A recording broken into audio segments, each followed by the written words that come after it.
joined via Skype by a sports journalist who's going to give us an overview of this agreement. Andrew Randa will be joined by Andrew right about now. All right, good morning, Andrew. Good to have you on the program. Thank you for having me. It's a pleasure being here.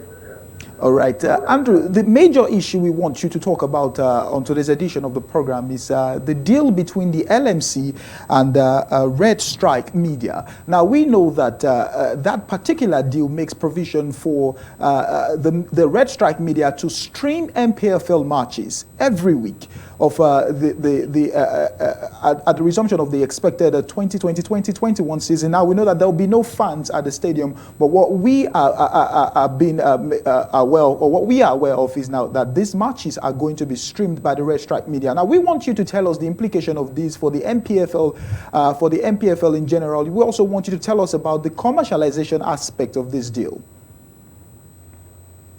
First of all, I must say I'm really happy that this is happening at this point. It's been something that we've been calling for a very long time, and thankfully it's happening right now. Like technology has changed a whole lot of things, and the LMC also understands that they cannot keep waiting for terrestrial or cable TV rights to come through, and they decided to break everything down into minute pieces so people can get to watch and follow the NPFL.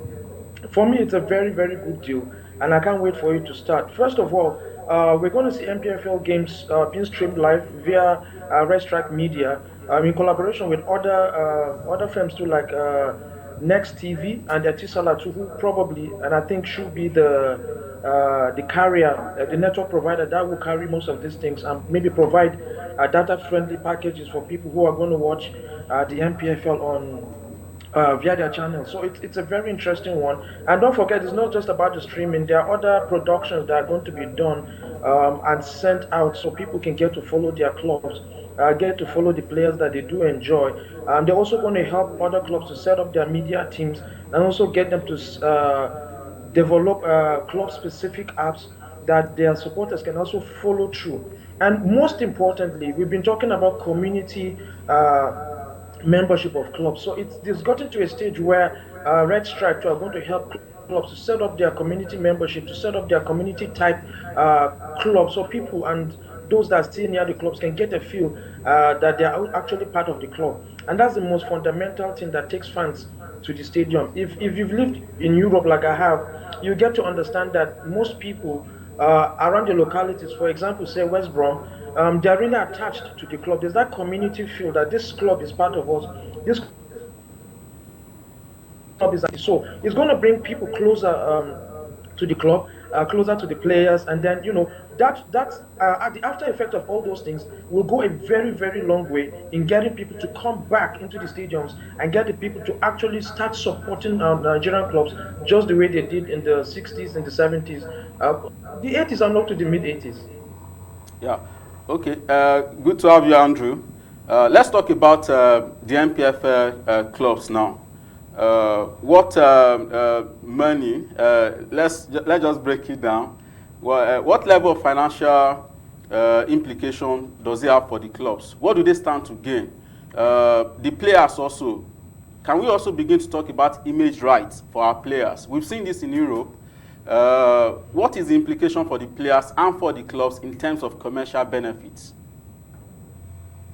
There are two key things here. First of all, the LMC did not really disclose the financial implications of what will be remunerated to the clubs at the end of the season, so I can't really say much on that. Even though I do know that the end game, the end game basically is for the clubs to be self-sufficient, for the LMC to be able to get more monies and plug back into the clubs. And don't forget, this deal with Red Media, I beg your pardon, Red Strike, will actually have a developmental fund. And these funds will be plugged back into the stadiums, into the clubs, I beg your pardon, to make sure that the stadiums are up to scratch. If you're going to beam live stream games to people, it means the stadiums and the stadium facilities have to be appropriate for HD or 4K transmission of matches to people via their mobile devices or whatever it is they want to watch with. So there's a whole lot going into it. Development of clubs and not just the stadium itself. Remember, like I said, the clubs are going to get their apps, and when they get their apps, they have to find a way of monetizing their apps.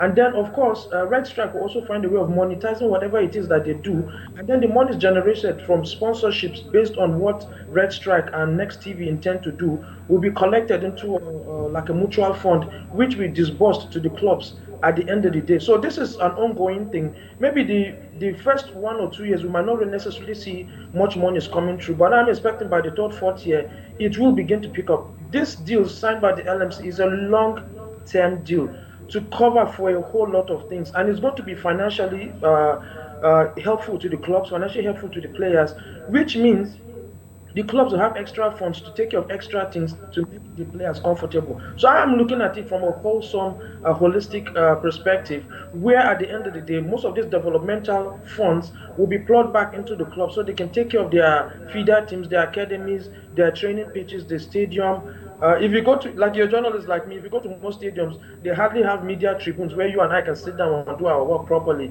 So they are looking at all of these things. And it's not just generally about how much money can get into the pockets of players or administrators or team managers, whoever it is. It's about the wholesome development of the clubs and by extension, the Nigerian Professional Football League. For me, that's the key angle. And I think that's the angle that a lot of us need to start looking at. All right, thank you very much, Andrew, giving us that overview of the LMC and Red Strike Media deal. Well, let's leave the Red Strike Media and the LMC deal. Now, let's still stay with the NPFL teams.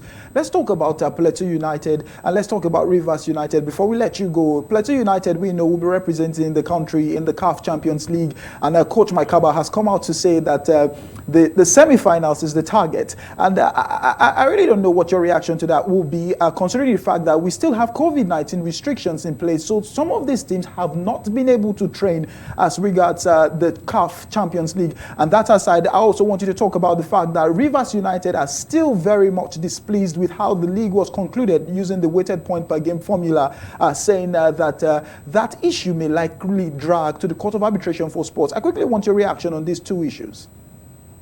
First of all, like you know, Plateau United is my home team, so I'm really excited that we're going to go on the continent. But that being said, I totally agree with you. I was hoping by this time the Ministry of Sport or whoever, the Ministry of Health, will have given waivers to teams representing Nigeria on the continent so they can start, residential training or any of those kind of things. But unfortunately, that's not happened. It's good to dream. Maikaba is a solid coach. It's good to dream, but I have to be very realistic with you. If they do get to the group stage, for me, that will be enough. Considering the time frame that we have right now and the fact that most of these guys have not trained for a very long while. Tunisia, Algeria, a few other countries in North Africa, and Tanzania, and even South Africa actually playing competitive football right now. But it's rather unfortunate that in Nigeria the situation is way beyond the LMC, the NPFL, or even the clubs, except the Presidential Task Force, opens up football for everybody. So for me, Maikaba can dream. If they do get to the group stage, it will be okay for me. And about Rivers United, for me, I think they should stop talking. If they want to go to CAS, they should go to CAS. But of course, they've also forgotten that there's the NFF Appeals Committee. They should be able to go there and present their case. And if they think they have a solid case, get your papers right, get a lawyer, get the monies that you need to go to CAS. The more you waste time trying to put things through the media and dropping innuendos and accusing people here and there, the more you waste your own time and the more you're going to waste Nigeria's slot. So if you think you have a good case, fine. It's totally up to them. Get a lawyer, get some monies, go to CAS. If CAS decide to say Rivers is correct and NFF should replace them, whoever it is, then that'll be it. But I think they should concentrate more on the football and the sporting side of things. All right, thank you very much, Andrew. It was a pleasure having your contribution on the program. Thank you very much. I like how you're looking. You look really dapper. Thank you.